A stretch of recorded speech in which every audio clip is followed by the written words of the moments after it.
제가 여기 대전에 오기까지 우여곡절이 있었습니다. 이제 불 켜셔도 됩니다. 수원중앙교회에서 이제 부목사를 마치고 개척을 해야 될 상황에 이르렀습니다. 하나님께서 저를 몰아가셔서 나름대로 개척하지 않으려고 애를 썼지만 하나님께서 저를 개척의 방향으로 몰아가셨습니다. 근데 저는 그것이 너무 힘들었습니다. 하나님이 원망스럽게 됐고, 어떤 목사들은 이렇게 큰 교회로 청빙도 잘 받아서 가는데 왜 이렇게 나에게는 청빙의 길이 열리지 않나, 길이 있어도 왜 자꾸만 막히나, 이런 생각이 많이 들었습니다. 그럼 내가 어떻게 해야 돼? 그래 기도원 가서 기도하다가 약속의 말씀 받고 개척을 하게 됐는데, 그럼 어디에다 개척을 해야 될 것인가? 또 기도하면서 찾았습니다. 하나님, 제가 어디로 가야 될까요? 그래서 파주에도 가보니까 아니에요. 그래 동탄에도 가보고 그것도 아니에요. 그리고 저하고 제 아내가 이제 이야기를 나눴습니다. 기도하는 가운데 우리 두 사람의 마음에 합당한 곳에, 그곳이 하나님이 개척지라는 것을 확신하고 그곳에 개척하자. 두 사람 중에 한 사람의 마음만 들면 그곳은 아니다. 우리가 그렇게 성령의 음성을 듣기로 하자 해가지고 이제 개척지를 이곳저곳 찾았습니다. 몇 군데를 다녀봤는데 제 마음에 들면 아내의 마음에 안 들고, 또 아내의 마음에 들면 제 마음에 안 들고, 그렇게 해서 그러다가 이제 어째 해서 이 대전까지 왔습니다. 이 대전은 제가 원하던 지역이 아니었습니다. 남쪽으로 내려오고 싶지 않았습니다. 수도권이 있었으니까 그냥 수도권에 그대로 있고 싶었습니다. 그런데 어떻게 해서 어쨌든 대전에 내려왔습니다. 대전도 유성이 아니라 이곳 파남동으로 왔습니다. 왜 하나님이 저를 파남동으로 보내셨는지 알 수 없습니다. 그래서 이제 저와 제 아내가 이곳에 와서 지하를 봤습니다. 뭐 괜찮았습니다. 또 주변을 둘러봤습니다. 굉장히 서민적인 분위기여서 굉장히 좋았습니다. 아하, 제 마음에도 이곳이다, 아내의 마음에도 이곳이다 생각이 들었습니다. 그래서 이곳에 개척하기로 결정을 내렸습니다. 그래서 이곳에 저와 제 아내의 마음에 확신이 들게 해주셨어요. 그래서 이곳에서 개척을 했어요. 그러다 보니까 한 사람, 두 사람 만나게 되고 그 사람들이 구원받는 거예요. 교회에 더해지는 거예요. 그렇게 해서 오늘 여기까지 오게 되었습니다. 물론 중간중간에 하나님의 또 여러 가지 인도하심이 있었고 나름대로 또 어려움도 있었고, 하지만 그래도 하나님께서 여기까지 인도해 주신 줄로 믿습니다. 네. 오늘 본문에도 보면 사도 바울의 전도 여행에 많은 차질이 빚어지는 것을 보게 됩니다.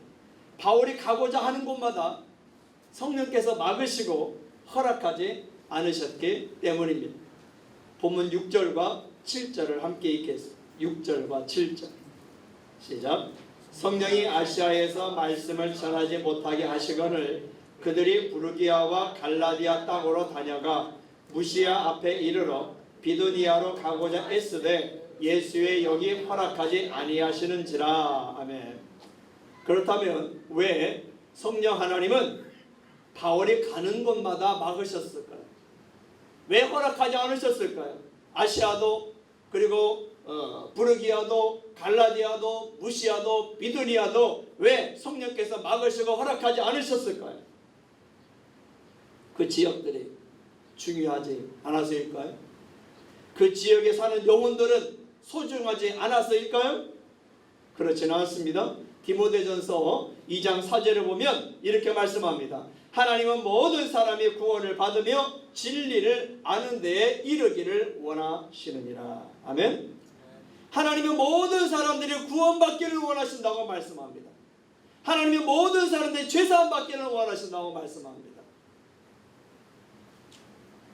베드로서 3장 9절에 이런 말씀도 있습니다. 함께 읽어볼까요? 베드로서 3장 9절 시작. 오직 주께서는 너희를 대하여 오래 참으사 아무도 멸망하지 아니하고 다 회개하기에 이르기를 원하시느니라. 아멘. 하나님은 어떤 사람도 멸망하는 것을 원치 않으신다고 말씀합니다. 하나님은 이 땅에 있는 모든 사람들이 다 회개하기를 원하신다고 말씀하고 있습니다. 믿으시기를 바랍니다. 하나님은 그 어느 누구도 구원에 있어서 차별하지 않으십니다. 그 어느 인종이든 동일한 인격체로 하나님을 사랑하시고 구원하기를 원하십니다. 하나님은 가난한 자도 부한 자도 남자도 여자도 권력을 가진 자도 권력이 없는 자도 어린이도 어르신도 사랑하시고 구원하기를 원하신다고 성경은 말씀합니다. 왜요? 왜 하나님은 모든 사람들을 차별하지 않으시고 구원하기를 원하실까요? 그것은 그 모든 사람들을 하나님께 친히 창조하셨을 뿐만 아니라 측량할 수 없을 정도로 사랑하시기 때문인 것을 믿으시기를 바랍니다. 그래서 하나님은 예수 그리스도를 모든 사람들을 위해서, 저와 여러분을 위해서 이 세상에 보내신 겁니다. 저와 여러분을 하나님이 창조하셨을 뿐만 아니라 하나님이 저와 여러분을 측량할 수 없을 정도로 사랑하시기 때문에 하나님께서 독생자이신 예수님을 이 땅에 보내셨다는 거예요. 구세주로 보내셨다는 거예요. 주님으로 보내셨다는 겁니다. 저와 여러분의 모든 죄를 담당하시라고, 저와 여러분의 죄값을 대신 지불하라고 하나님은 독생자 예수님을 보내주셨습니다. 그 죄값이 무엇이었습니까? 예수님의 피요 십자가의 죽음이었습니다. 사랑하는 여러분, 여러분은 예수님의 피를 믿으십니까? 십자가의 죽으심을 믿으십니까? 그 예수님의 부활을 믿으십니까? 그 예수님의 십자가의 죽음과 부활이 저와 여러분의 죄사함과 구원을 이루기 위한 하나님의 크신 은혜인 것을 믿으시기를 바랍니다. 바울은 아시아로 가고 싶었습니다.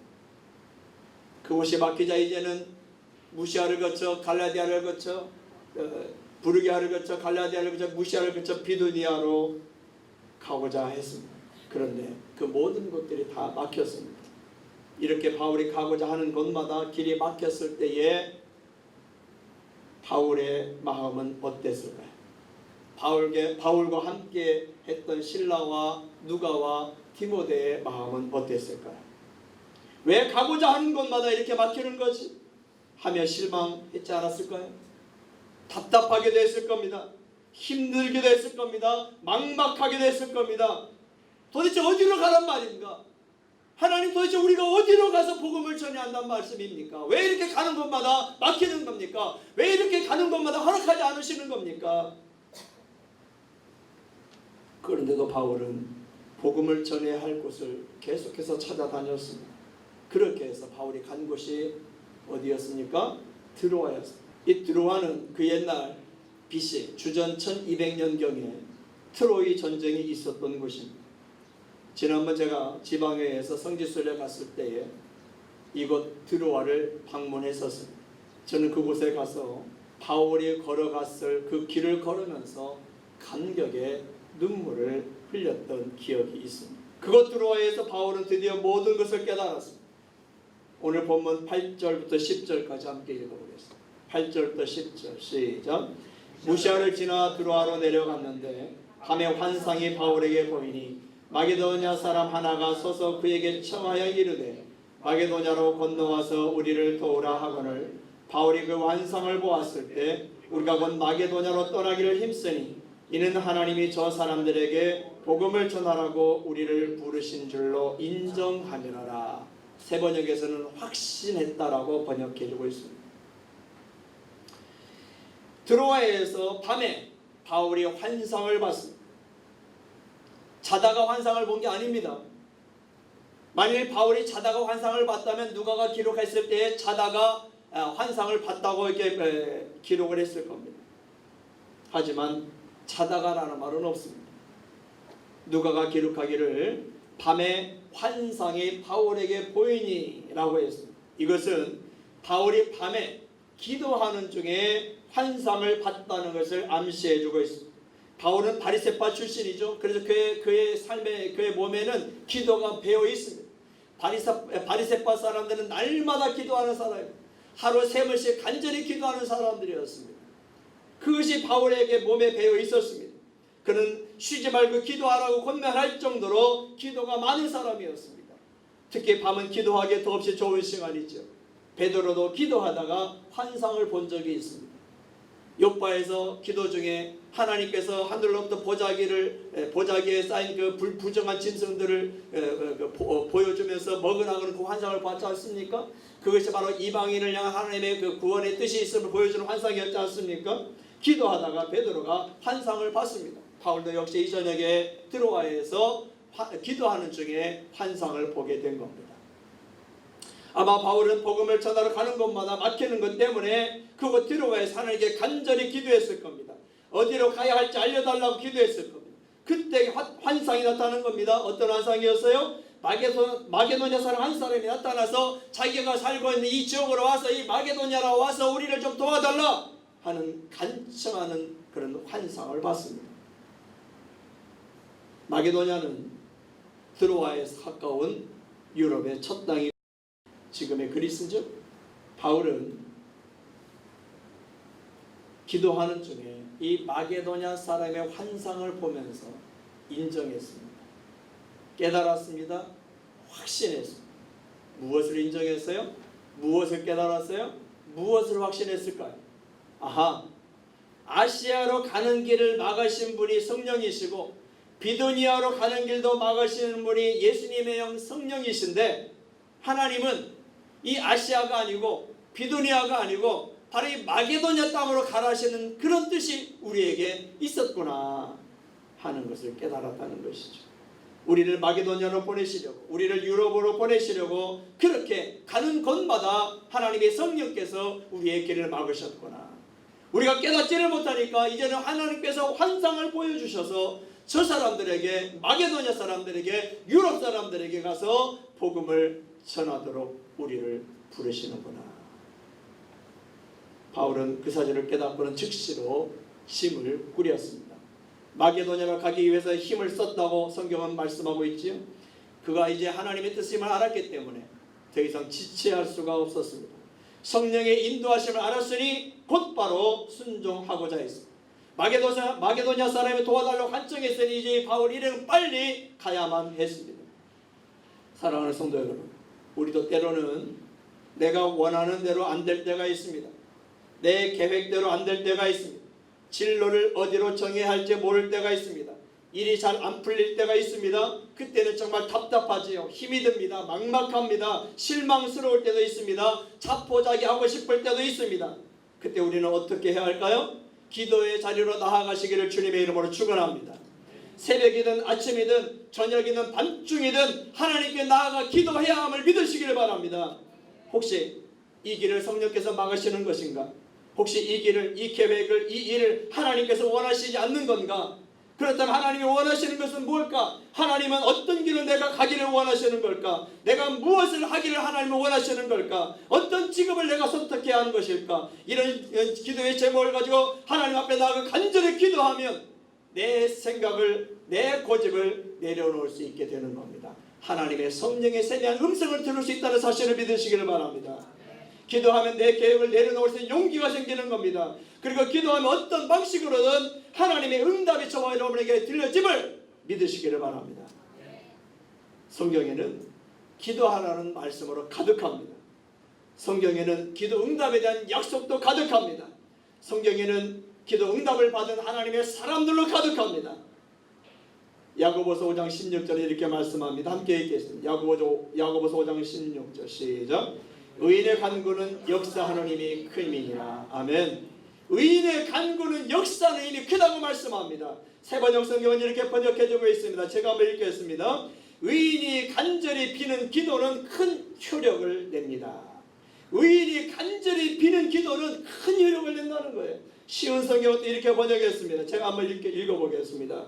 의로운 사람이 기도할 때 큰 역사가 일어납니다. 쉬운 성경은 이렇게 번역해주고 있어요. 의로운 사람이 기도할 때 큰 역사가 일어납니다. 할렐루야. 여기서 의인이 누구입니까? 여기서 의로운 사람이 누구입니까? 그것은 예수님을 믿고 죄사함 받은 저와 여러분인 것을 믿으시기를 바랍니다. 저와 여러분의 간절한 기도, 성도의 간절한 기도는 큰 효력을 내고 큰 역사가 일어난다고 성경은 분명하게 약속하고 있습니다. 약속을 붙잡고 기도하는 저와 여러분 되시기를 주님의 이름으로 축원합니다. 하나님의 응답이 있을 것입니다. 성령의 인도하심이 확실하게 보일 것입니다. 기도하는 중에 성령께서 아니라고 하신다면 하나님을 기쁘시게 하는 길이 아니라는 것을 확신하게 되면 포기할 수 있어야 합니다. 내려놓을 수 있어야 합니다. 고집 부리지 말아야 합니다. 하나님께서 보여주시는 길로 방향을 틀어야 합니다. 하나님께서 기뻐하시는 길로 나아가야 합니다. 하나님의 영광을 위해 사는 길로 나아가야 합니다. 그러면 반드시 하나님께서 저와 여러분의 길을 열어주시고 인도하시며 도우신다는 것을 믿으시기를 바랍니다. 요한계시록 7장 17절에 이렇게 말씀합니다. 요한계시록 7장 17절 함께 읽겠습니다. 시작. 이는 보좌 가운데 서 계신 어린 양이 그들의 목자가 되사 생명수 샘으로 인도하시고 하나님께서 그들의 눈에서 모든 눈물을 씻어 주실 것임이라. 아멘. 어린 양이 그들의 목자가 되사, 예수님이 그들의 목자가 되사, 예수님의 성도들의 목자가 되사 생명수 샘으로 인도하신다는 사실을 믿으시기를 바랍니다. 예수님은 저와 여러분의 참 목자이십니다. 선한 목자이십니다. 그러므로 저와 여러분 어디로 이끌어 주시겠어요? 생명수 샘으로 이끌어 주신다는 거예요. 또 하나님께서 그들의 눈에서 모든 눈물을 씻어 주실 것입니다. 천국에서만이 아니라 이 땅에서도 하나님께 나가 기도하는 자를, 하나님을 의지하는 자를, 하나님을 신뢰하는 하나님의 백성들을 하나님께서 그들의 눈에서 모든 눈물을 씻어 주신다는 것을 믿으시기를 바랍니다. 그런 믿음이 있어야 합니다. 그런 믿음을 갖고 하나님이 보여주시는 길을 향해 나아가야 합니다. 바울이 이곳저곳을 다니다가 항구 도시인 드로아까지 온 것도 신기했습니다. 육지의 어느 도시가 아니었어요. 마게도냐 가장 가까운 항구 도시였어요. 자기가 일부러 온 게 아니에요. 계획을 가지고 드로아에 온 것도 아닙니다. 유럽에 가기 위해서 일부러 온 것도 아니에요. 가고자 하는 길들이 막히다 보니까 어찌해서 드로아까지 온 겁니다. 그런데 그곳이 유럽으로 가는 항구 도시였습니다. 유럽의 첫 땅 마게도냐로 가는 배들이 있는 항구 도시였습니다. 그렇습니다. 이곳으로 온 것도 알고 보니 하나님의 인도하심이 있었습니다. 내가 한 것 같아도 하나님이 하신 겁니다. 내가 걸어온 것 같아도 하나님이 인도하신 것을 믿으시기를 바랍니다. 그 이유가 무엇일까요? 왜 하나님은 저와 여러분의 발걸음을 하나님께서 이렇게 인도해 가시는 걸까요? 그것은 내 영광을 위해서가 아닙니다. 내 계획을 이루시기 위해서가 아닙니다. 내 뜻을 관철하도록 하기 위해서가 아닙니다. 하나님의 영광을 드러내야 하기 때문입니다. 하나님의 선하신 뜻을 우리가 이루어야 하기 때문입니다. 하나님의 계획을 저와 여러분이 이루어야 하기 때문입니다. 그것이 저와 여러분이 이 땅에 사는 목적입니다. 그것이 우리가 잘 되는 길이요, 기쁨으로 가는 길이요, 행복으로 가는 길이요, 풍성한 삶으로 가는 길인 것을 믿으시기를 바랍니다. 기도의 자리로 나아갑시다. 기도의 자리로 나아가서 저와 여러분 어떤 길로 가야 할 것인지를 간구하시기를 바랍니다. 그때 하나님의 놀라운 응답이 있을 줄로 믿습니다. 하나님의 영광을 위해서 나아가는 저와 여러분 되기를 주님의 이름으로 축원합니다. 기도하겠습니다.